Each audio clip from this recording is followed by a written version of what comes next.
I consider myself a determined person. I set goals and I like to keep myself busy and productive. With the sum of my work out there, it can be seen that I have good work ethic. However, every single day, I fight to not stay in bed and do nothing. I love doing nothing. It feels so good, but then it feels so bad. I have an abusive relationship to being lazy. I read a book a few years ago about this woman in her 40s. She had a family, she had two successful businesses, and she wrote about how she structured her life to be successful. She wakes up at 5 a.m., works out, works for 18 hours, all while taking care of her family and being the best mom and wife ever. And she repeats this every single day. I see a similar trend on TikTok with people that gloat about their productive lives like this. This is my 5 to 9 after my 9 to 5. We've all seen it. And I have a few thoughts about this. First, fuck you. Absolutely fuck you. Work ethic and being successful has been taken over by these unrealistic standards. When did this happen? How did we get here? That being said, I like talking to people about how they manage their lives for the better. I like seeing people being successful, but let's be real about it. Let's be real. Rest is productive, and we should be honest about being lazy sometimes. Stay in bed. Order Uber Eats. Don't do your laundry for 3 weeks. Forget to shower. You deserve it.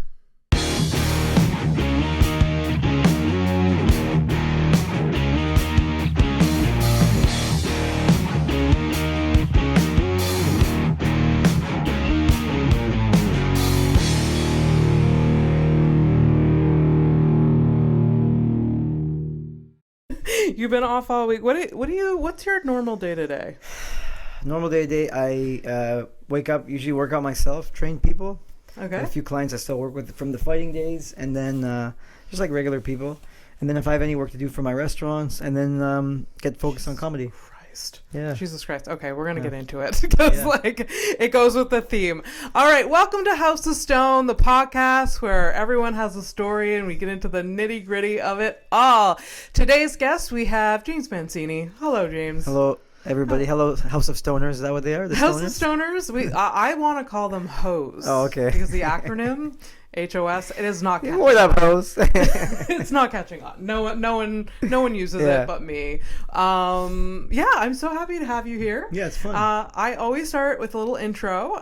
So you sent me some things. I've sort of put it together just so people get to know who you are a little bit. I send you my LinkedIn bio, which is probably the easiest. Or that's what I sent you. Yes, I mean you sent me like a big chunk of things. Yeah. I don't know. It's fine. You have a lot of things that you've done in your life. Yeah, a lot of small things, I guess. Small things. Okay. Well, there are big things. James' career started in athletics with a devotion for amateur wrestling. He won 7 Canadian national titles. Yeah, those are little things, James. As well as represented Canada in the international events, notably winning a silver medal at the 2010 Commonwealth Games. He has made a transition to professional MMA. Throughout his life, he has participated in many different media roles, including reality shows, radio shows, short films, special skill movie roles, podcasts, TV appearances, sport commentary, and event host. Yeah, those are small things. Damn, it sounds pretty good when you say it. Yeah, you sent this to me. You should say it for me from now on. You've done a lot, and the list goes on. So you are the host of the YouTube show, The Boom Boom Show, where you do interviews and you comment on different topics such as combat sports and pop culture. In season 2, you took to the streets where you had funny interactions with Montreal nightlife community. And last but not least, you are a stand stand-up comedian making waves in the Montreal scene. So yeah. Did I say making waves? I don't think I said making waves. No, I added Okay, that. thank you. I didn't say making because waves. the bio you sent me, it was like, oh yeah, and I do stand-up too. Yeah. Well, that in the last year, it's obviously taken up most of my time. Stand-up. It's taking up a lot of your time, stand-up? Yeah. Well, like I'm pretty heavily into it now, so. Yeah. It kind of consumes you after it sucked a while. me in. If you like it, if you like it a lot, it will consume. Like all my brain goes to it. And obviously I love it. I love where it's led me. Like so podcasting and producing. But yeah, it really, you do a lot too. You have your company, you do your like lawn laughs, and then you have your like you're a good stand-up, and you have the podcast. I'm not saying I don't, but you do a lot. You started this with like just some little things. I think the secret is I never had an actual job, which is like I think that helps when you never. I always found a way to kind of like go around having a 9 to 5. Yeah. I can't express to you how much I hate the idea of a 9 to 5. Yeah. I have gotten around it as well. But yeah, that goes with the theme work ethic. Like you've gotten away with like not having a 9 to 5, but you do work your friggin' ass off at multiple different things. Yeah, so, I think it's really about like using your network and seeing where you could put the pieces into place that you could work smart, not hard. But of course, like the things that I do, a lot of them are not full-time gigs. I mean, the restaurants, they were, and now I kind of took a back seat to just kind of being one of the silent partners. Yeah. But and that gives me time to work on the stand-up. So stand-up came in and it like, oh man, it like kind of like you said, just like takes over everything. It takes over your brain power, and then like you gotta, even if you have like a small set at night, it takes up all you're thinking about it all day, and it's kind of it's an interesting thing, stand up. It is, because like when I started, I didn't realize the rhythm of it. It's so interesting, like if you've never done stand-up, because you see people like develop bits, or you see people like who are really good on stage, but there's a rhythm to it, and it takes a lot of practice.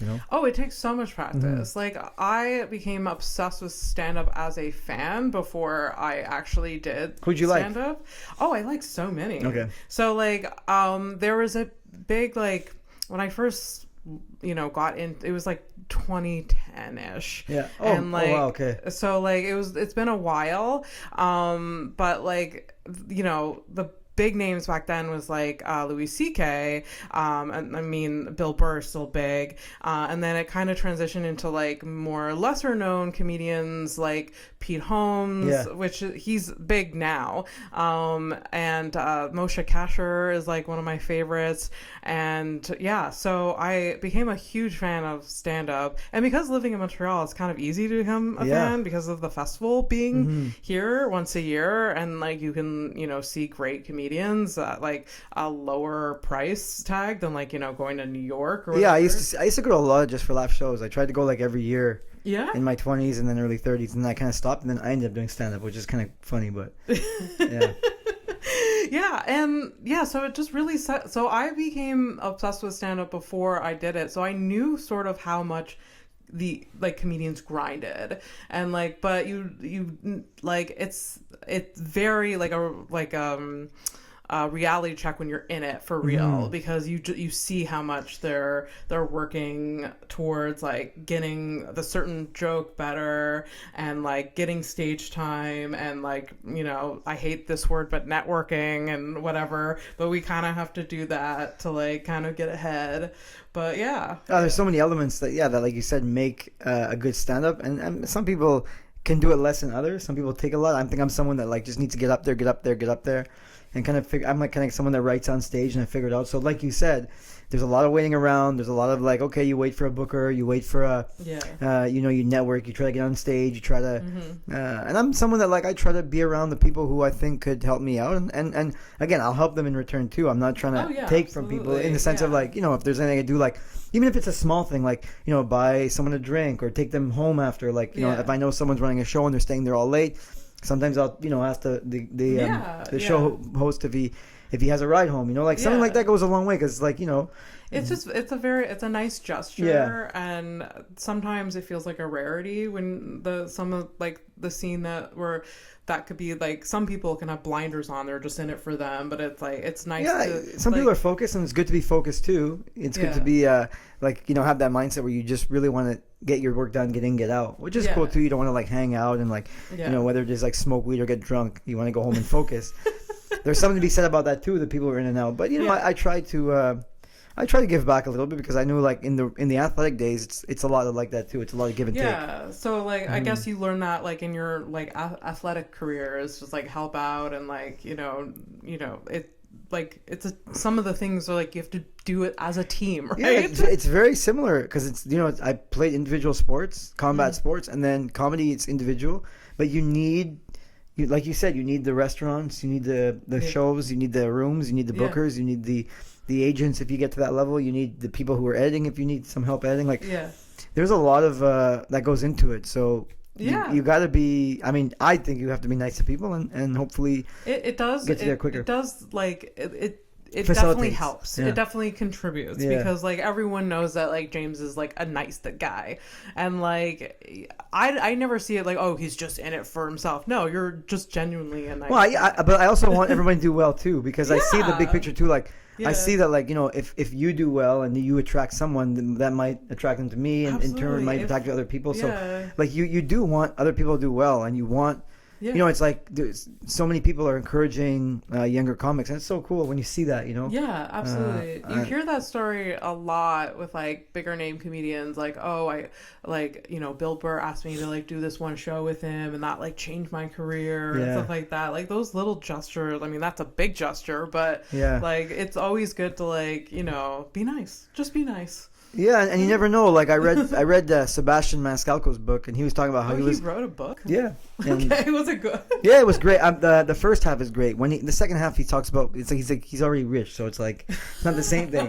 When he's rich, I was like, all right, all these stories. You want to hear about the struggle? Yeah, the struggle, like how he went from Chicago to LA, and then he went in debt to his dad, like $10,000. He had to go back to work, and then he kind of also was an introvert, surprisingly, and didn't talk to the bookers. But then he got the what's his name, Andrew Dice Clay gig. Yeah. So he was opening for him a bunch. So he had that kind of fame, but that lasted only a certain amount of time. And then it's funny how he kind of went down after that. You think that would help him back up, but then you're stuck with a bunch of old. Yeah. Because unfortunately, Andrew Dice Clay's an 80s comic, so you've got like his old crowd, and they're not really they don't really want to watch a young comic come up.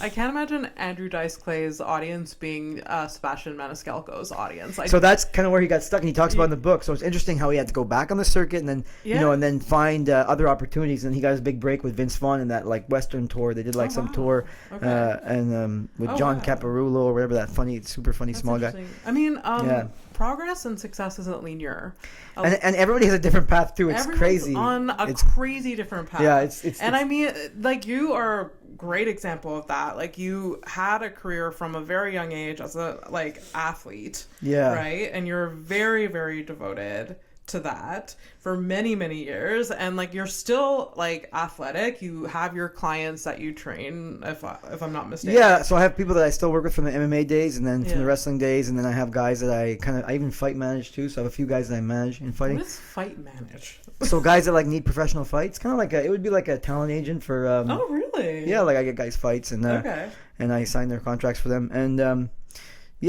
so I'm still involved in MMA, which I am. I hate to say, I am fading out. It's taking a little bit too much of my energy, and I'd like to focus more on entertainment, acting, and stand-up, because I do act as well, and I saw it like in your bio. Yeah, I've booked a few things. But again, acting has less control than stand-up. Stand-up, you can control your own destiny. Funny's funny. Like when acting is like, well, you don't have the right look. There's so many aspects, random factors that like you can't control. Like I look like me. I can't change. You can't do that. Yeah. And I find myself doing a lot of stuff. Like I have a great agent. Shout out to Marla Mann in Toronto. She's fantastic. Thank you, Marla. If you're looking for someone else, let me know. Yeah, you should represent. Go hit her up. I don't think I have interest in acting that much. But she, like, you get these self tapes, and you're like the third basketball guy. So then, like, you're not gonna practice for it, because they're gonna swipe it, and it's like almost Tinder. They'll swipe, and if this guy's not the look we thought. So I'm like, you're not gonna like practice, be like, oh, you gotta shoot the ball, like it's. Yeah. If it's like long form, if it's like television or film, for sure I'm gonna put time into it. Yeah. But I won't. All these like auditions, it's acting is rough too. Like that's a rough hustle too. Even though it's not. It's hard on your self-esteem. Self-esteem, from yeah. What I gather. Yeah, you got to be okay with a lot of rejection.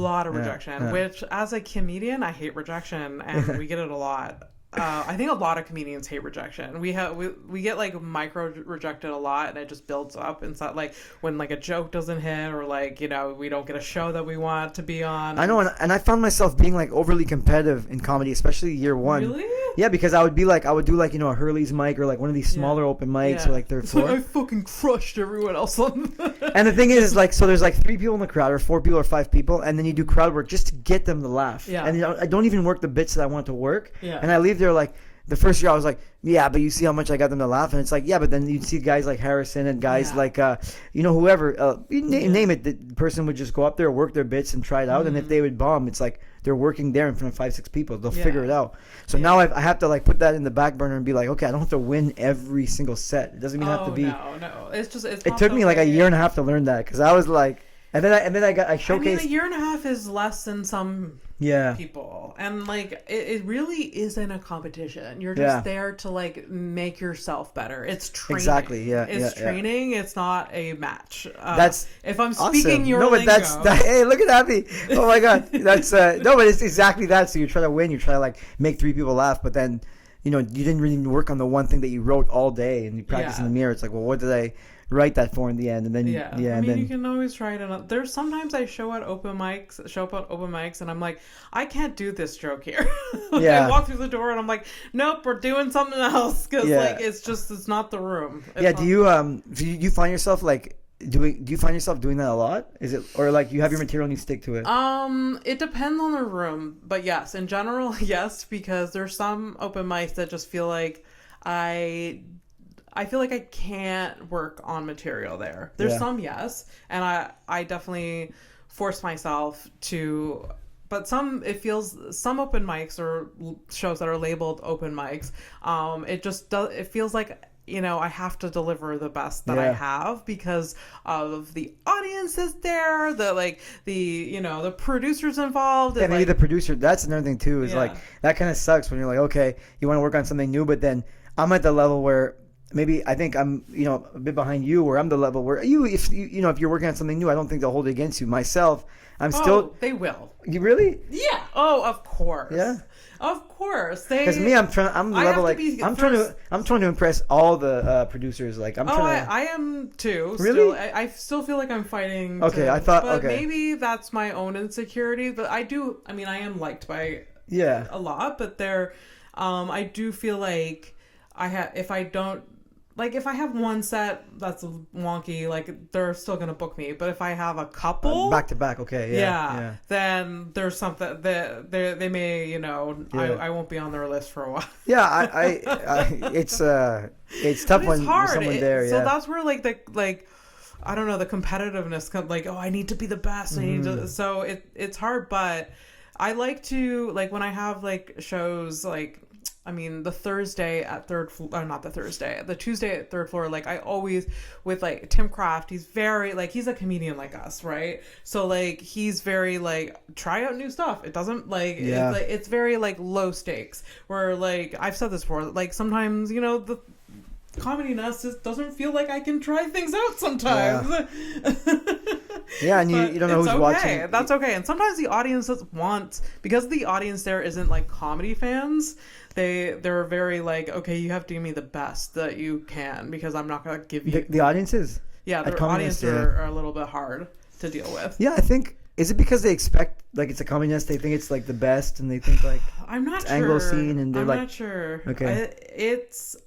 I've had this discussion with multiple comedians, what is happening with the audience there? And I think maybe it's just people that are I don't want to see any movie downstairs. Let's go upstairs. It's I don't know. I'm not sure. It's just people... You don't get that fun I don't know. You don't get that like, group of like 18 who are like bachelor party, like let's go, and you just laugh. I find you don't get that at the Comedy Nest. Maybe you do, but maybe I think it's a rarity. Yeah. Maybe more on weekends. I don't know, but I'm not a weekend enough comic to know, but I know that I do like. I know that I like I've done the Comedy Nest. I've done 2 Thursdays and a bunch of Tuesdays and Wednesdays. That's great. That's really great. I enjoyed though. Like I like the room because there is something about the room that's. It's nice. I love that room. It's a little bit historic. Yeah. So my first set was there. Okay, like a Tuesday or Wednesday. Yeah, it was a Tuesday.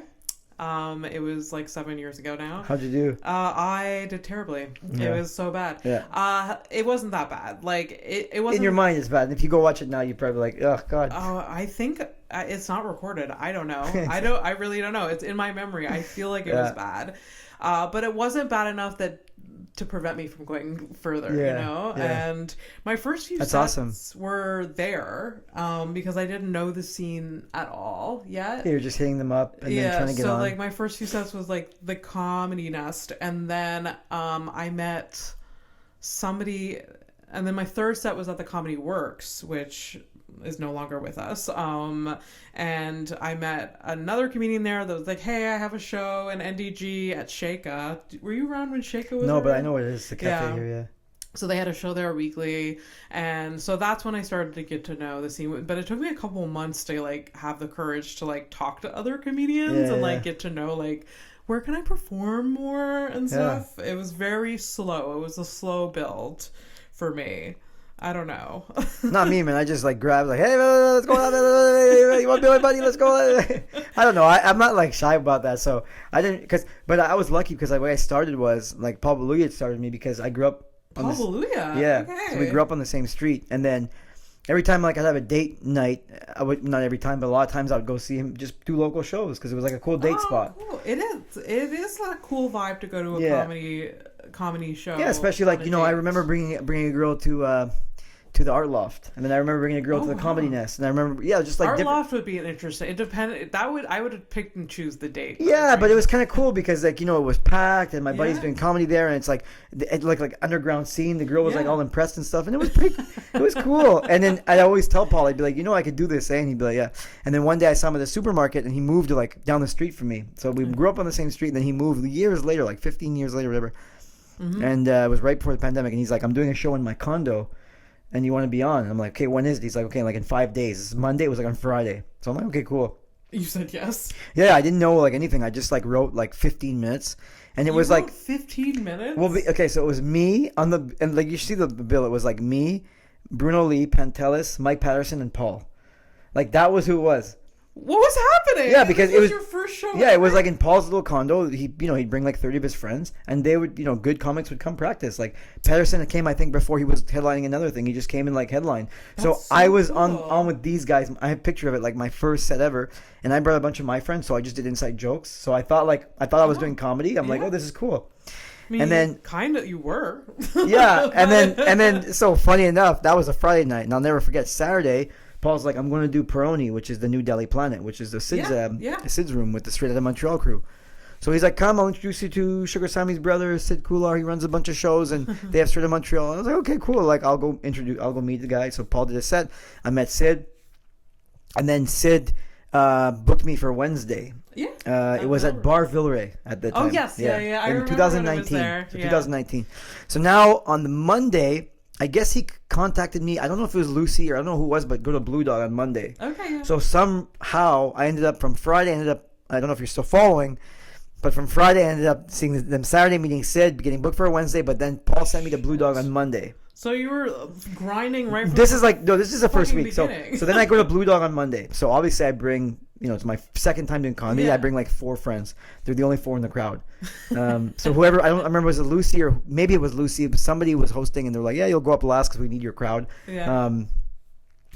So I went on Blue Dog and I was like, okay, this is, I guess, the comedy scene. Like, this is rough. Blue Dog Motel was like a Monday night show where... I loved Blue Dog. Yeah, but like nobody would show up. It was like comics. It was like dark room. I loved it. Yeah, it was cool because it was dark. You never like felt embarrassed there. No, never at all. It was run by Lucy for a bit. It was run by Rashta before she left to like, I don't know. She's in like Asia somewhere now. Yeah. She used to work at Blue Dog and like book comedy shows, and yeah, it was a great vibe. And there was an like during the summer they used to do it outside too. Yeah, I didn't even know that. If you remember, I don't know. Anyways, it was I liked it a lot. I hosted a few times there too, and yeah, it was so fun. That it was very low stakes. I like low stakes shows sometimes. Yeah, but it is nice to have an audience, which Blue Dog. It was debatable. There was always a couple. So that's what happened to me. So after that, I had the Wednesday show at Villeray with Sid. Yeah. And I have the video of it. Amber's hosting, just like he still does now on Wednesdays. They're not at Dog Villeray. They're another place. But I remember I was training. I was still like training to fight. I had a fight coming up, and I was like not taking comedy seriously at all. Like I had my little bit that I had worked out from. You were just like, testing the waters. Yeah. So then I went. So I remember, I'll never forget. I trained I was training really hard for a fight. It was a huge fight I had, and then I like opened the door. It was a Wednesday night. I opened the door after doing like 3 hard workouts, and the place was jammed. Like 100 people maybe. Like I'm talking like jammed. Yeah. There was people there that I knew that were like. It was a really cool room. I forgot I did it about once. And it bombed hard. So that's it. I walk in, the place is packed. So I'm like. Oh my God, like I actually have to do comedy now for strangers. Like this is nuts. Yeah. I went up there, probably, I have the video. I watched it like recently. There was maybe one joke hit. And then that was it. Like I was done comedy until I was done fighting. I was like, I wasn't ready for this. This is crazy. Oh, really? And then Paul called me. He's like, come do my. How long of a break did you take after that? So that was like 2019 around the summer. And then Paul brought me to he had another mic at his condo. Yeah. So I went. Yeah. Again, he had a great lineup. I don't quite remember who was on that one, but it was a great lineup. And then I did well again. Brought a bunch of friends. So I was like, okay. Careful touching the mic. Yeah. Okay. That's okay. I just got nervous. I'm gonna grab it and break it. The sound. Keep going. Sorry, Paul. Yeah. So then I ended up doing his show again, and then I ended up doing a Thursday. I guess Sid gave me a Thursday at Peroni. Okay. I don't know why, because I don't remember getting it. Like now you got to do well on Wednesday. Yeah. I don't remember why, but I actually did well there. Like I have it on video. I brought some friends, and that was the last show I did until, and then the pandemic hit. Yeah. And then the pandemic hit, and then I don't know why 2021. So like a year and a half later. The pandemic was a weird, like, if you were just starting comedy right before the pandemic, of course you weren't going to, like, do it throughout, because... Although I am grateful. You're not going to do it throughout, but I'm grateful what happened to the scene after the pandemic. Yeah, it grew a lot. It's so different. It is, yeah. That's what I hear. I mean, I did it for years before the pandemic, and then now, still, the evolution of the scene is it's so different from... That's awesome. There's so many... newer comedians, because I don't know, like the past few years people were like fucking YOLO, let's like fucking try some shit comedy. And it catches for some people, so there's like a lot more comedians at it. There's a lot more like female comedians at it, which I fucking love. When I started comedy, James, there was 3 of us. So like it was like it felt a hearty 3 though. It felt weird being like, it was like a men's club, and now it feels like... That's so cool. There's a variety of us, different styles and everything, so... And there's more shows. There's definitely more shows, show opportunities to like... but then that's how I got back into it, because actually Miriam Khan and Rodney Ramsey, they had the open mic, the Zoom. Yeah. I don't know how I was in contact with her. I think Miriam through acting or something. And then I was like, let me do the Zoom show. So then again, I brought like a bunch of my friends to watch on Zoom. So she's like, okay, you can go last as much time as you want, because I had 15 friends that were drunk watching on the screen. Oh, wow. And then that's how I got back in comedy. And after that, it was like, I guess, like, so if you hate my comedy, you got to go hate on Marianne Khan, because she's the one that got me that gig that really got me back in it. I don't know, I just got back in it from that. And then I hit up Sid right away, and I was like right back in. Was that your first and only Zoom show? No, and then I did a few. I was like seeking them out. I was like seeking them. I was like, I got to do these. And I ended up doing like an LGBTQ one in California. Like I don't even know, with some people that were like, it was all that niche, which was fun because I had like a bunch of weird wrestling stories. And I had a great time. But like, and I did like, I had some other ones that I did, like another American one. Mm-hmm. And then maybe... you liked Zoom shows. I feel like I haven't talked about Zoom shows in a while. They were an interesting experience. Yeah. I did one. The most interesting one I did was I was driving to Toronto to do some shows. When I first started, I'm like, I'm going to go try Toronto scene. Like a Sunday, Monday, Tuesday run. Like just some local shows. Yeah. Like open mics. And I remember on the Sunday I had I think it was Miriam's show, I don't remember, but there was a Zoom show that I had, and I did it from like, I didn't reach my hotel, so I just literally did it from my car in the parking lot. And I just did sing in the car parking lot, and then I went to go do some shows in Toronto, and I was like, this is... It's kind of cool that you could just do it anywhere. Yeah. Really. That was cool. Yeah. I hated not like hearing the response. It just felt like I was just speaking to like open air. Yeah. But it was a great experience, some Zoom shows, especially Miriam at like the unknown comedy like umbrella. I got to know comedians from other cities because of that. Like especially ones from Toronto and stuff. It's like, oh, I remember you, like, and it's been really cool. So, that's how I found my agent, Marla Mann, was from that Zoom comedy show. Oh, that's because awesome. her brother Stephen Mann was trying comedy on the Unknown Comedy Show, and she was watching. Yeah. And then another friend hit me up and was like, hey, my agent is like said that you have a look or something, and I was like, okay, and then that's how I got in contact with her. So that's actually how I got started in acting. That is really cool. Yeah, that's so I forgot about that. That was crazy. Coincidence. Yeah, like, that was. Did you think it was a scam at the beginning? Big time. I was like, who is this person DMing me?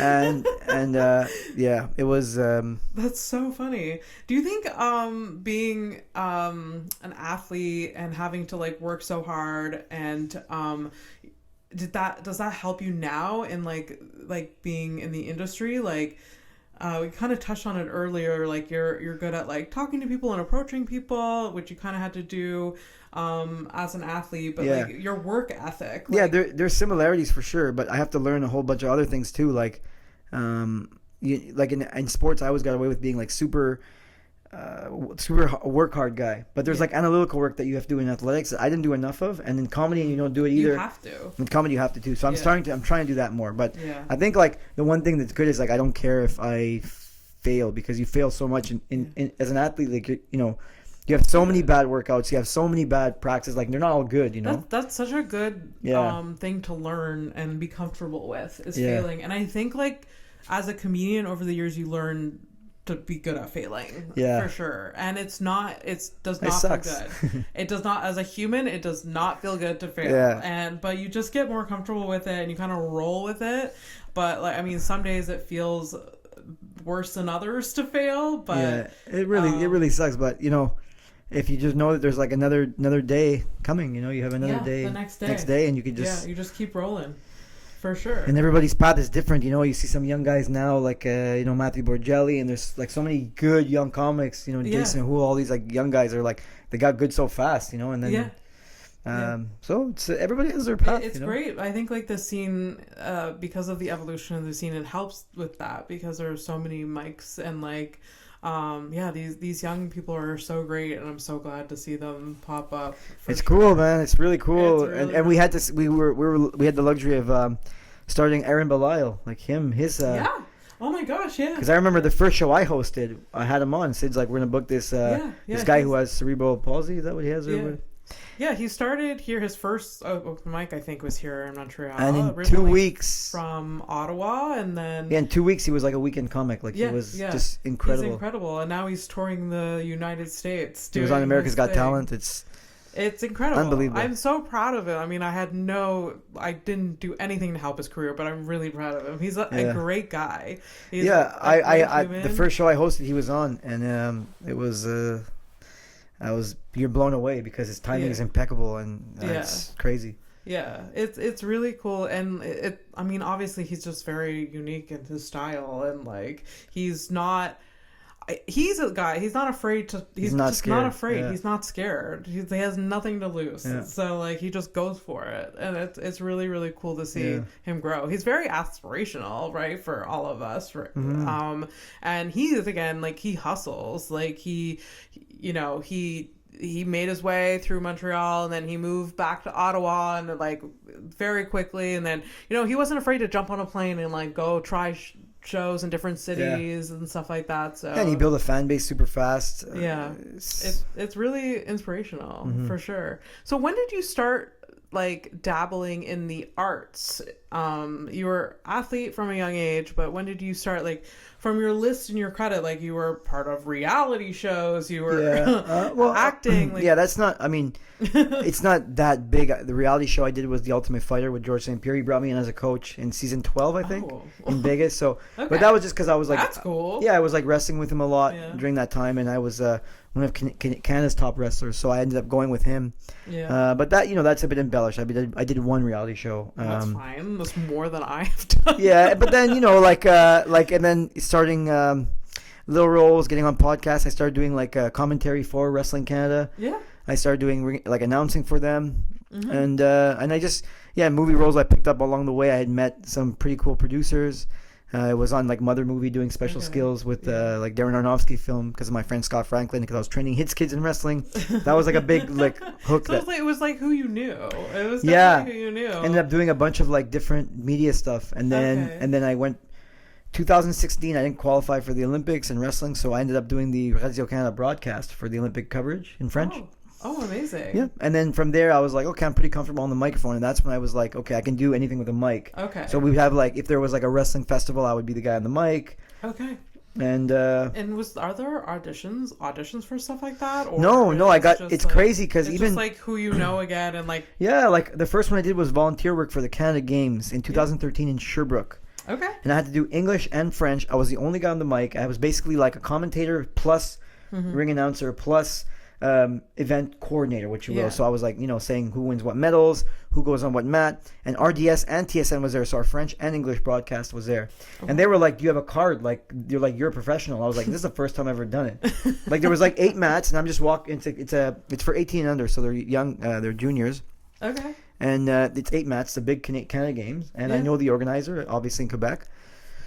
So he got me to do that. And that's where I was like, I can really commentate on fighting and combat sports. So now I'm also a pro combat sport commentator. That's skill. Like, you have to be quick. You have to know your shit. You need to you have to be analytical about what's going on. And, you got to kind of flow with you let the audience flow along, and you have to be sensitive to the fact that some people know the sport and some people don't. So you have to give context to things, exactly, and like you have to pick and choose. You'll have some people's like mother, my mother will be watching, so you have to explain that position to somebody's mother, but then you also so smart that you were able to like pick all of that up. Like, it takes time to develop. Like, the thing is, it was fun because I had a microphone. I had to walk around and just walk on the mats and try to identify where the good wrestlers were, and then be like, okay, let's get the coverage. I was even like event coordinator because at one point I was like, okay, let's get coverage on this guy because he has a story or she has a story wrestling over here, because I know the athletes as well. So that was like it was just freedom to like walk around, and I'm talking about the 2013 Canada Games in Sherbrooke. It was really the freedom to walk around with a microphone and just commentate on what I saw and really enjoy and be able to be passionate about the wrestling and be able to like commentate on it. So then after that I was like, this is what I want to do. That's amazing. And now I have like a bunch of gigs in fighting and combat sports, and like in Quebec, if there's like a wrestling or MMA event, I'll probably be on the mic for it. I did some in the U.S. Well now in this here I worked with one organization in the U.S.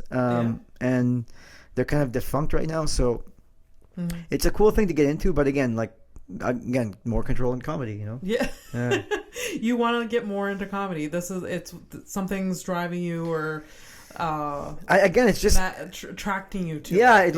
I do love it, but at the same time, like I said, you have more control. It's like when you do well, you get booked, and it's kind of like sport for me. So it's a bit more clear path. Like you said, there's a lot of other stuff that goes around it.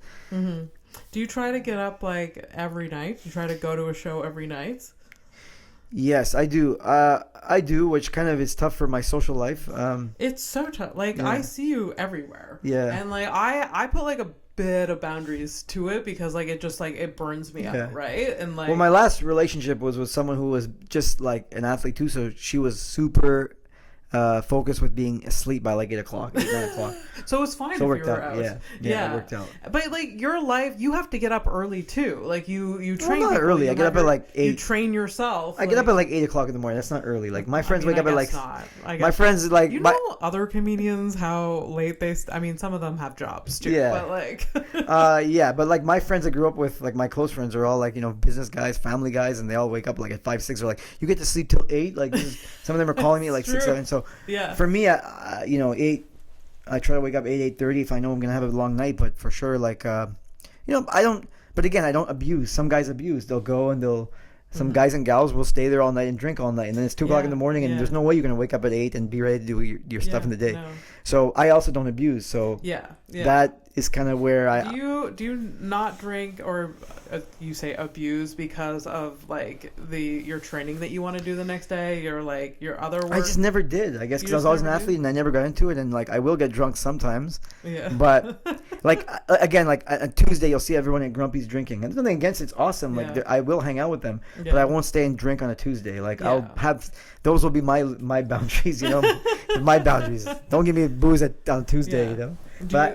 I mean, I guess it's fun. Do you judge other comedians? No, I don't. Like, but that's it. Like, it's a safe space. No, I'm kidding. Yeah, like, no, but it's again, like, I don't judge anybody. Everybody has their own way. Like, I remember, like Harrison Weinreb, who's probably my favorite comic in the city. I remember asking him once, and I was like, "All right, Harrison." Like, I love talking to him because he's so silly. You know, I was like, "All right." I was like, "All right, Harrison. I gotta go. I'm going to bed in the morning." And then I'm like, "Harrison," and he's like, "Yeah, James." I'm like, "What time you go to sleep? What time you wake up in the morning?" And he's like, "I don't know, like 1." I'm just like.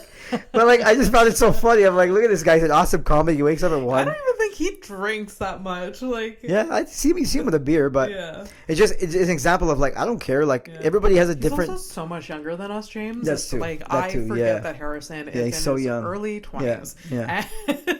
And we are not. So but that's it. So I don't care what you do. It's just for me. I mean, if I woke up at 1, I have that personality where I'd be like, oh man, I just wasted the day. You know. I gotta do. I have my father's voice screaming at me.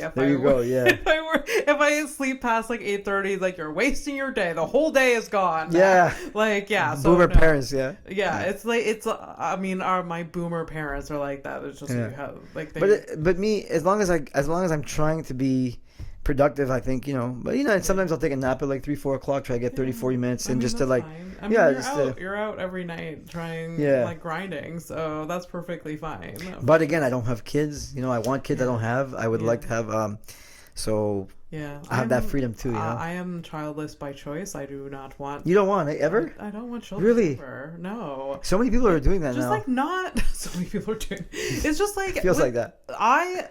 I see my future like in the arts of what we're doing, and I can't imagine like a little like mini me like just that I have to take care of.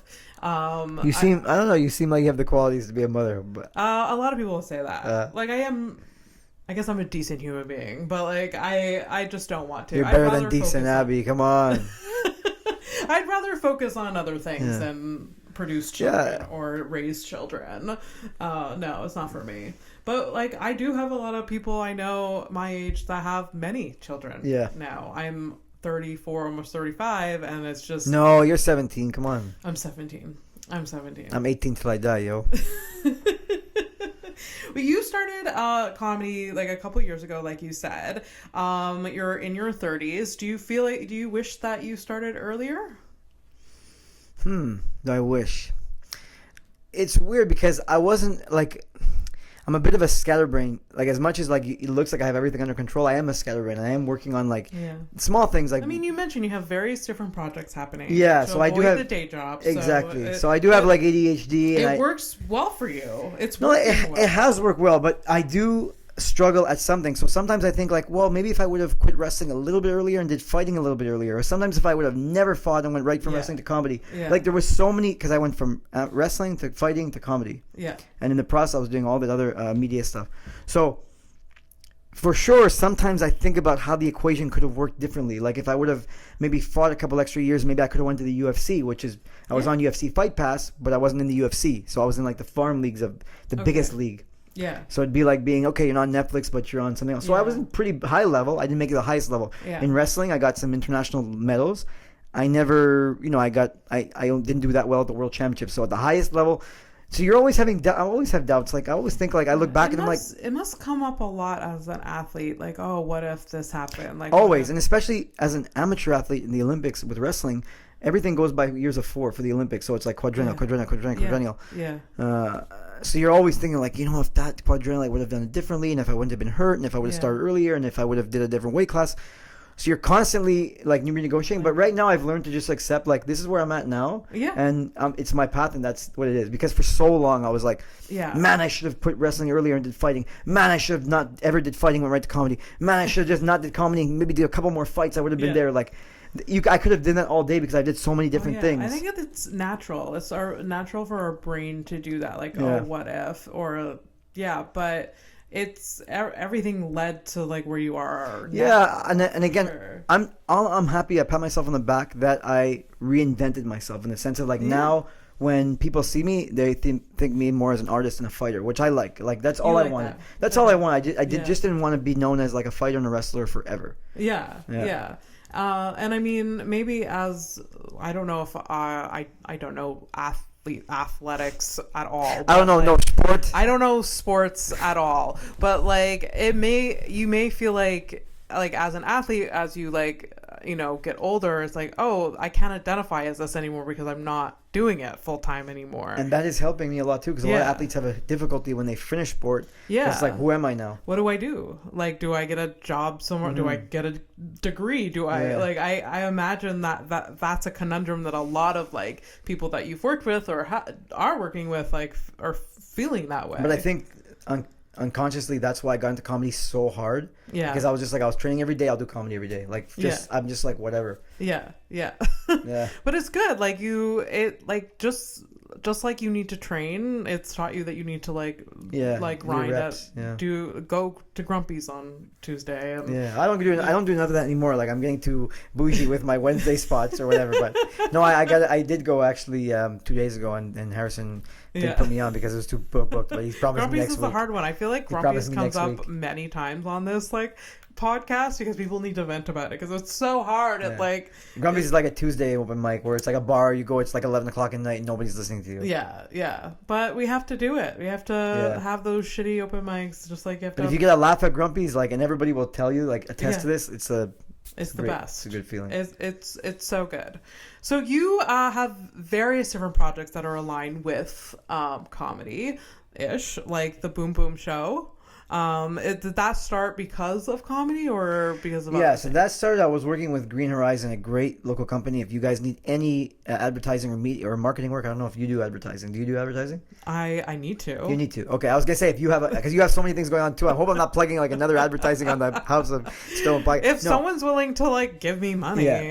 So anyways, I worked with Pascal and those guys at Green Horizon, and they my last fight was a world title fight. It was a big fight, and he was training at the gym. So he's like, dude, you need a social media. You need what do they call it when you need branding? Yeah. So they like helped me out with that. So he got me from like 1,000 followers to like 3,000 or 4,000. That's amazing. And it was just a 3-month journey with these young guys who were hungry, who were like in advertising. Yeah. And then when I lost that fight and I decided I was done, he's like, we got a studio here. Let's just do a show here. Okay. So I started to interview people there, kind of like you're doing, and popular culture and athletes. And then, obviously, it ran its course because after season 1, it was like, well, do we keep doing this? It's tough. There's no money in it. Yeah. So I kind of, and at that time, comedy was going a bit better, and I kind of parted ways with them. I'm still very amicable with them. I still do sales for them a little bit if I have any opportunities because they're a great company. And I met Gabe Benchamal, who is my videographer and editor now, and he's the one that came up with the idea that, look, let's go on the street, let's put you on the street, man on the street, you're not shy. There's a lot of like even comedians now that started there. Yeah. Like, so I started that this summer, and I got up to like 30,000 followers on Instagram. That's incredible. Yeah. It's really, really fun and funny. Thank you. Yeah. It's really funny because like it's just like what you were saying, like when you're at like the thing in Sherbrooke where you're like animating or whatever, where you're like on the fly, where like you would like this. It's crowd work. It's basically crowd work. But we simplify it. We go with one question. Yeah. And we stick you to our guns. You can't ask more than one question. We stick to our guns. That's the question. Yeah. If the people don't like it, we go to the next group. Trim the fat, whatever. Just go for it. And I'm older. Obviously, I'm talking to younger people, so I have to be careful of how I speak. Because some of them aren't even 18, like, so it's like, okay, you got to be careful. You're asking them about like dating stuff and nightlife stuff, and what's the grossest thing, whatever. So that being said, I think that like it's just we stick to a question. We work hard at it. Like when we go out like one night a weekend. Yeah. And we go out and we work hard, and I just try to interact with as many people as I can, and we see what we come up with on Sunday, and then on Monday we release it, and then all week we'll release these reels. Yeah. And it was super fun. We're done now because freezing. We're in Montreal. Are we not allowed to say we're in Montreal? Are we allowed to say that we're in Montreal? Yeah. Yes. Okay, so we're in Montreal. It's freezing now, so we can't go on the street and talk shit to people. But am I allowed to say the S word? It's getting crazy now. Look at Boom Boom is going nuts now after an hour. I mean, you can go to the streets in the winter, but it may not be as fun. Yeah, it's not as fun. You may not talk to the most. But the other thing too is because, and you know, I'll tell you a funny story. This happened, and this like almost broke my heart. I was doing it once, and it's kind of cool because I got recognized from comedy. Now people are recognizing me from comedy. Like, I saw you at a comedy show. I saw you there. I saw you there. Or I saw you. Or I know what you're doing because I see your Instagram. Yeah. And I remember one time I was interviewing a group of girls, and behind me, this one guy, he was like, "Yo, I saw that guy at a comedy show, and he's like 40." Like, yo. What? What does that have to do with anything? I don't know, but like, it's probably because, and then it like hit me. I was like, I'm here on the street talking to kids. I'm like 39 years old. I was 38 at the time, whatever. Yeah. And I'm like, what the hell? So all that to say is, like, me and Gabe, we're kind of, now that it's the winter, we have a studio as well. I'm going to have you on if we ever have a show. I love it. And we're going to start doing something in studio, like maybe some social commentary, maybe some kind of reaction videos on YouTube. So we're finding something different to do. So look out for what we got. That's season 3 is going to be different. Follow the Boom Boom Show. Season 3 is going to be different.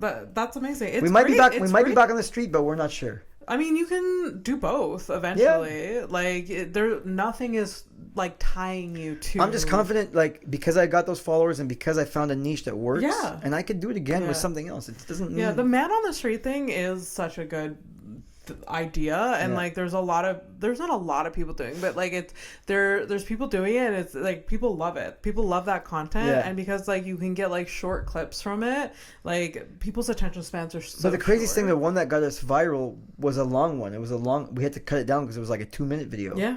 And that was the first one that got us. And I remember watching the views go to like 3-4 million, and you're like, whoa, like this is real, like wow. Yeah. I had a clip last season of House of Stone. It was with Gabe and Amber that hit like, I think it was like 2.6 million, and like it was insane. Like I've never seen something like that. Yeah. It was like it really fed my ego a little bit. Well, it freaks you up, and it feeds your ego. Yeah, this many people I'm like reaching. Just like so many followers, so many comments, and some of the comments were just like horrific. But it was really interesting experience for sure.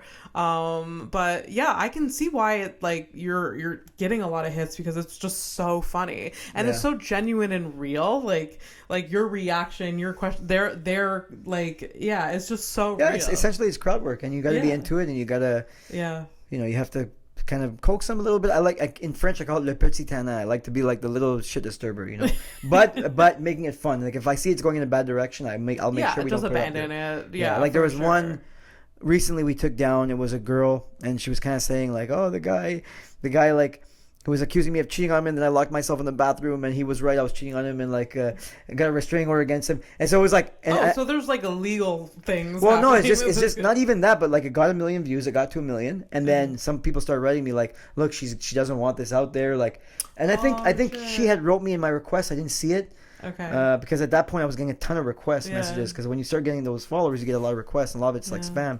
And then somebody reached out who had like 1 million followers, another like influencer, and she's like, I know this girl personally. This is the kind of thing. The comments were awful. Oh. So then I took it down right away, and I've taken a few down. Like if someone has to take it down right away. Yeah. And then I mean, I feel like as you should. You shouldn't be in it just for like fucking views. Yeah. Like if it's really like making someone upset. Yeah. Then like we've taken down like probably 10, 12. Okay. Really? Yeah. We've taken down quite a few. Was this woman was the worst? Like the worst comments. Oh, okay. Because they were like, shit. She deserves that then. I mean, the story is the guy caught her cheating. She wouldn't show her phone. She locked herself in the bathroom, and the guy went nuts, so she called the cops on him. Oh my god. So the story. So yeah, that's an embarrassing story for her. But she told it. She was. I guess she was inebriated. I don't know if she was or doesn't. But she was like yelling. She was like, shout out, and it was like it was funny. But at the time, you know, and even my editor, you're not thinking of the comments, you know, you're just thinking of like, okay, it's a funny story, and she told it, so yeah. But then then that's when we start thinking like, oh my god, the comments are like so toxic, Yeah, yeah. So and then again, I wrote on I put a story out. I'm like, look, guys, if it's gonna be like, if you're gonna keep your comments like that, like, I'm gonna try to delete as many as I can. Yeah, absolutely. But it's hard to keep up if you have a lot of followers like you and like all the views. Like, I couldn't even keep up. Man, there was one video go viral once. I had another story where a girl, I'm like, what's your worst date you've ever been on? And she's like, I went to Lebanon with my boyfriend, and then I had to fly home because he cheated on me, and I had to buy a $3,000 flight. And then the girl that he cheated with was in the comments, and she was in the comments, and the girl's aunt was in the comments, and the boyfriend was in the comments, and it's still going, like, to this day. Like, it's going back and forth, back and forth, back and forth. I swear. And people are like, team, I'm not gonna say the girl's name, team her, and then team him, and team her. Whole fan base. Oh yeah, like it was going on, and it was. That is wild. But to tell you, that girl, she never asked me to take it down. No. And she was like, this is my story, and that's it. And that one has probably, I think, a couple million views. So, and crazy comments. Like, people are like, team her, team him, and then team the ex, and then team the new one, and then sloppy seconds, and like, it goes on. Like, it's crazy. Shit. Yeah, it's still going on to this day. That is nuts. You have to do it again next summer. Like, I feel like there's something really special there. I don't know. We'll see. We'd like to. We even went to Toronto with it, went to Ottawa with it. So Toronto was great. Yeah. Why do you think it was good? Like, better than here? Yeah, because first of all, Anglo. So half the people here, even more than half, they're like, it's not that they're, I don't know. I'm not to say bad. They're not like, they're, first of all, they're super drunk, and they're like, sometimes we're really French. Yeah. So the accent's like hard to decipher what they're saying, and I don't want to make it crazy hard for my editor. Oh God. Yeah, so it's but you go to Toronto, and they're all Anglo, and there's more. It's a bigger city, it's a bigger nightlife, so you have just more. I remember we try to get about 20 to 25 good interactions to have maybe the 7 reels for the week. In Toronto, we got 84, 85. Shit. So we probably still have backlog that we can still upload from that trip. Yeah. That's amazing. Yeah. That's amazing. So when do you start making content with the Boom Boom Show again? Is it we're trying to figure out what we're gonna do during the winter. Like I said, it's probably gonna be some social commentary type thing or reaction video. Yeah. I don't know, probably in about a month. We're gonna sit down, we're gonna take a look at it. Yeah. And what do you think you like more? Do you like making content more, or do you like doing stand up, like being on stage? I think like my heart stand up, it's more rewarding right away. Yeah. And I think doing content is something I could see myself doing for like in conjunction with, like you. Do you want to do like a content skits or anything? Or I love doing podcast. I have had clips for the podcast that were like fun. I've thought about making content, but like it doesn't feel authentic to me. Yeah, just do what's authentic. Yeah. I think I do like making stories from time to time. So like if something weird happens, but like it is fun. Like I get the appeal of it. But I don't have the you have like your co-producer or friend or whatever that like is editing, right? I don't have the patience to do all of the back work for that. Yeah, like my Instagram page is half his. Like I told him, like whatever we get, and we've got monetized in the sense that in the form of people approach us to do like content for them, and we've done it, pay them half. And where like I don't know, well maybe if I get enough followers I would, but you know what I mean, I need to be incentivized a little. Let's go guys, get on it. Stop messing around here, man. Please like and follow. Look at whatever. This nice flower pot, come on. Yes, Mike got these for me. I feel very special today. Good guy. You also are a producer these days of some shows, co-producer. Are you liking producing live shows? I do. I do like it. I like the one best in my restaurant, Mauvais Garçon. I'm partner in a restaurant here. It's a great restaurant. Yeah. We do like a pro mic there. Mm-hmm. Where we have like an opener, a middler, and then a headliner, and then I'll usually bring on 1 or 2 open micers just to throw them in there, throw them in the mix. And usually I tell them, look, it's kind of not that shitty, but I'm like, look, I'll incentivize you if you bring people. Because during a show, bring people, you'll get a lot of stage time, like not 5 minutes. You get to do as much time as you want. Yeah. Not more than 7 or 10, but they usually don't have that anyway. But like I did one with Jake Laxer, who was like a really good up and coming stand up, and he's like 20 years old. So it was cool, like co-produce for him with him. Yeah. Like Michael Pecker helped me with one. He brought like 8 people, so I'm like, do 10 minutes, and it was his first time he did 10 minutes, and he had a great set. Nice. So I do that style, but again, we do have good headliners. Not to say those guys aren't good, but it's a really pro show. It's $70, you get a meal, full course meal. Yeah. That's the one I like producing the best because it's really my baby. It's at my restaurant, and you know I've designed it, the stage and everything to be intimate. Yeah. And the other ones I do with some with Sid and with Straight Out of Montreal, and whenever he needs me or I find some rooms for him and kind of go back and forth. But those are mostly just to host. Because I really want to practice hosting. It's hard to produce those when it's really, really hard to produce shows. It's hard to bring people out to like random places, you know. Yeah. Like my restaurant, I guess my heart's into it. Yeah. And I could bring my fan base there and my friends there. Really hard to bring people out to, like, you know, I was producing one at Melrose with him, another, like now we have one at Bacaro. Yeah. It's a bit harder. It's tough because when you're producing, you've got to put the butts in the seats. I hate selling tickets. I hate putting butts in seats. It's like my work, like it's my worst. But you do it with Lawn Laughs. I don't.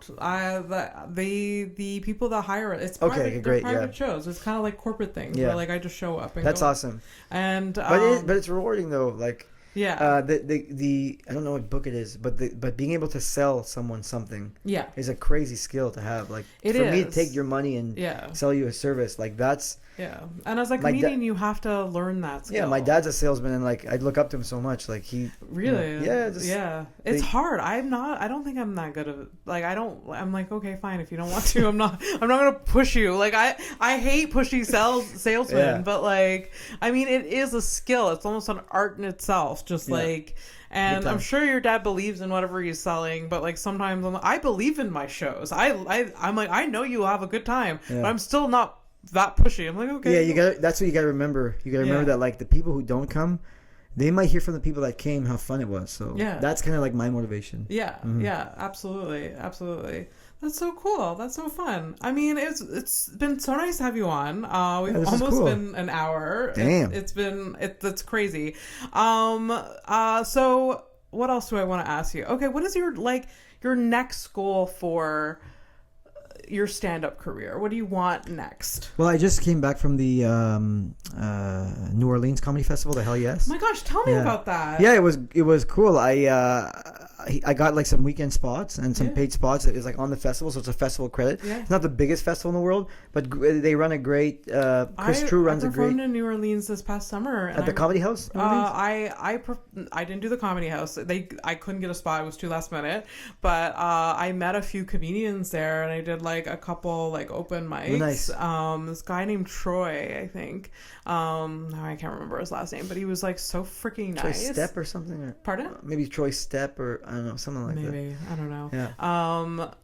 Gosh, I can picture his face, but anyways, but yeah, the scene there was very kind. And it was. The great people, Southerners. The crowds were great. They're rowdy. They're not shy. Really? It was. I got a good time. I did Friday, Saturday, and I came home on Sunday, and I did 2 shows each night. Was this your first time in New Orleans? No, my second time. So I met the guy who runs the festival 2 years ago because I was working for an MMA show there, and I was like 2 months in comedy.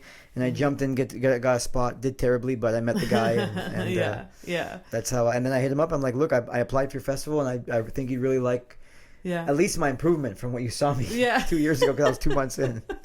And then he's like, you're picked. He's like, we're not gonna fly you out, but if you want to come, and I self-funded myself, and I went. That's great. Mm-hmm. That's so cool. It's so great to say yes to those opportunities. Mm-hmm. Like it's worth it. It's worth it to meet other comedians. You've got to do it like.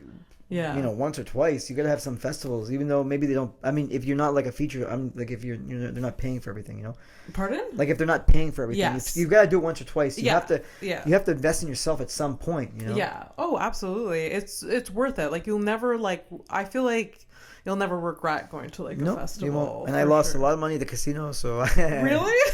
Yeah, I'm they have a big casino there in New Orleans. They do, and it was right beside the Comedy House, Caesars, and I was like, there's nothing to do. It's a Harris, and I was like, that was it. Are you a gambler? Yes, I am a blackjack player. Oh, really? Okay. I've never gotten into gambling. Good, don't. Besides on myself. Don't. But yeah, I like the blackjack. I mean, I get it. It's fun. It's competitive. It's fun. Yeah. But I can't fathom losing money. Oh god, I lost a lot this trip. Like that. Okay, I can't picture that. Yeah. So go back to the question. What is your your my goal? So I did the festival. Now I have 2 festival credits from this summer. I've got Windsor and New Orleans. Windsor, I got a last minute spot, and I just jumped in the car and I went. Okay. So I got 2 festival spots. Flo was there, so that was pretty cool. Have another Montrealer there. Yeah.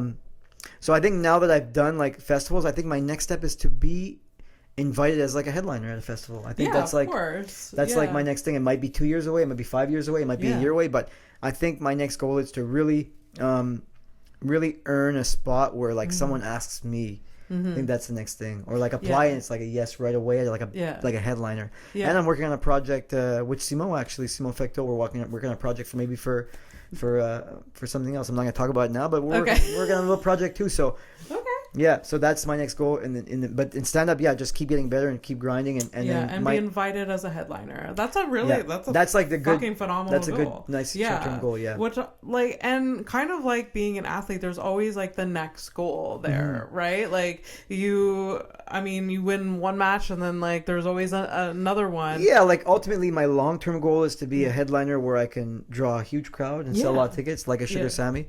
Yeah. But the short-term goal is to like you said, climb that ladder. Yeah, for sure. And what my experience with like the Just for Laughs Festival or Zoo Fest is that like all of us comedians are working so hard for like a spot, but it's not the end goal and be all. There's always next year. There's always like a headlining spot. There's always other festivals. That's what I really love about comedy. There's always like, and everyone, like you've mentioned earlier, everyone has a different path. Yeah. So it's so interesting to see everyone's path going differently, and it shouldn't be a competition. We're just all at it. I know. I don't want to get my social media bigger than funnier than I'm bigger than I'm funny. That's my goal too. Like as my social media grows, I want to be as funny as my social media. Oh yeah, that's always a good goal. That's a huge goal. You don't want when I started to get a lot of followers, and I admit a lot of people are booking me because of the following too. Okay. And I think New Orleans that could have been too, because once he saw my following, and he even mentioned at one point, if you want to do your man on the street stuff here, we'll pay you a bit more if you just shout out the festival. Okay. But I was like, man, I can't like. He told me a few days before, and I was like, I gotta fly my guy out there. I'm like, do I really invest in this right now? We're not really doing it in Montreal. Like, I just said no, I can't. But he said, okay, cool. Maybe next time. Yeah. Maybe the next festival. Who knows? Yeah. And again, it's great that you went, and it's great to you made this connection. You made probably more connections while you were down there. Absolutely. And New Orleans is so fun though. Yeah. Just like comedy festival. Well, I do wish I was 20 years younger in that town. Oh. Yeah. Same. To be 20 years younger in that town would have been. I would have made I wouldn't have come home. Yeah. It's just, even like Bourbon Street, if you're 19, 18, 20, 21 years old, they have open, Bourbon you're allowed Street to drink outside. Yeah. Oh, you could leave the bar with your drink and go to the next bar and just keep drinking. You can literally bring your drink from one bar to another bar. You can't do drugs outside, but you can. Yeah, drink. But it's also kind of gross. Bourbon Street is disgusting. Yeah. You can smell it from a mile away. I heard in the morning they bleach the street. Apparently. Yeah, it doesn't help. Yeah. Maybe it's helping a little bit. Yeah. But you can smell... It is dirtier than I thought, yeah. It's so disgusting. And I don't think... I would have never been that... when I was there was literally a girl that was passed out on the sidewalk. It was you. Don't lie, it was you. That would never be me at any age. But it would have been fun as a young person. Yeah, me too. The first time I went 2 years ago and I was like, man, if I was young here. Yeah. It's still fun for anyone at any age, for sure, but I guess I definitely get the appeal of being a young person there because it's just partying nonstop.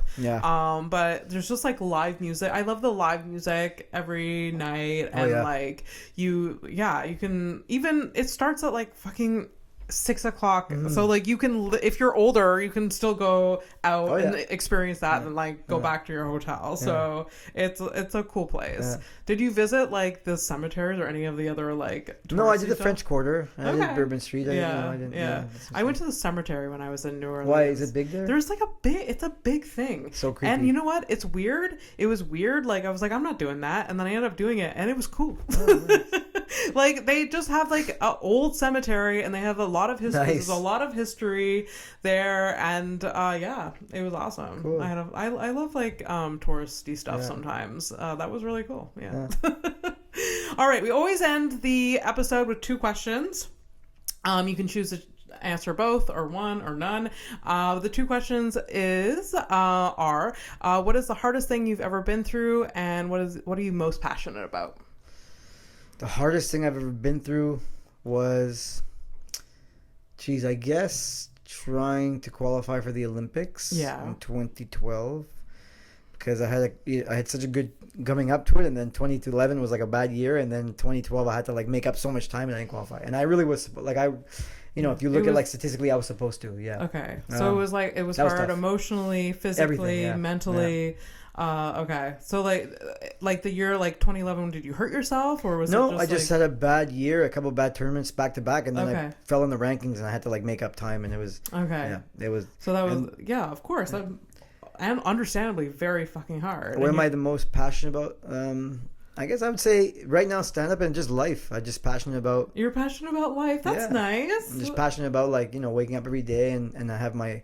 It's just interesting to have goals and to be at my age and still be able to like hang out with young people and do comedy. And, I love that. That's such a good answer. Like, passionate about life. Yeah, I think what I have going is like it's pretty special, and I don't have quite as much money as some of my friends have, like my friends growing up, because they're a lot of them have been working so hard for 20 years while I was kind of working other things, but they kind of, if you're passionate about that's life, the thing, so they kind of look at me and they're like, well, at least you're following your passion. So that's, and I will always like I just got offered a crazy job, which is insane because I just talked about not having a 9 to 5. I just got offered a 9 to 5, which would give me like the most money I've ever had, and I will be turning it down because I've always told myself I'm just going to have to follow my passion, even though like maybe right now like the restaurant and the stuff is not yielding me as much money as I want. Because like I said, I'm kind of turning down some of these clients and stuff to get more time for stand-up.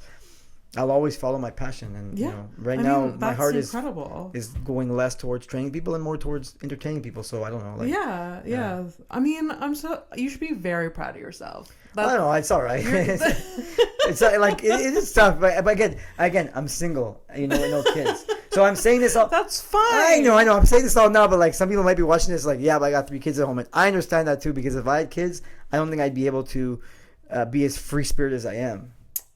Yeah, because I do love kids and I want kids. So it'll come one day. Thank you. Yes, it'll come one day if you want it. You are very goal oriented, James. If we've learned anything from this fucking podcast, and you work hard, so it'll come eventually. Hope so. For sure. Thank you so much for being here. This was fun. Thanks for having me. So much fun. Yeah, it was so much fun. Where can people find you online? What's your handles? Man, Instagram is Jamie Boom Boom Show. Jamie Boom Boom Show. I'm trying to get it shorter. I'm trying to get Jamie Boom Boom. I was trying to get James Mancini, but they're all taken. I don't know. So Jamie Boom Boom Show for now, because I really didn't want to underscore. And then Twitter, X, James Mancini. Facebook is also Jamie Boom. Now we started a Facebook page that got monetized. It's pretty cool. Yeah. And Jamie Boom Boom Show on TikTok. Okay. And then YouTube, The Boom Show. Yeah. All of those. Go follow, subscribe to all of those. I will put links in the bio for those. And you know where to find me, houseofstonepodcast.com for all of the links. Like and subscribe. And thanks for listening. Thank you, James, for being here. Thanks, it's awesome. Thank you. Bye. Bye, guys.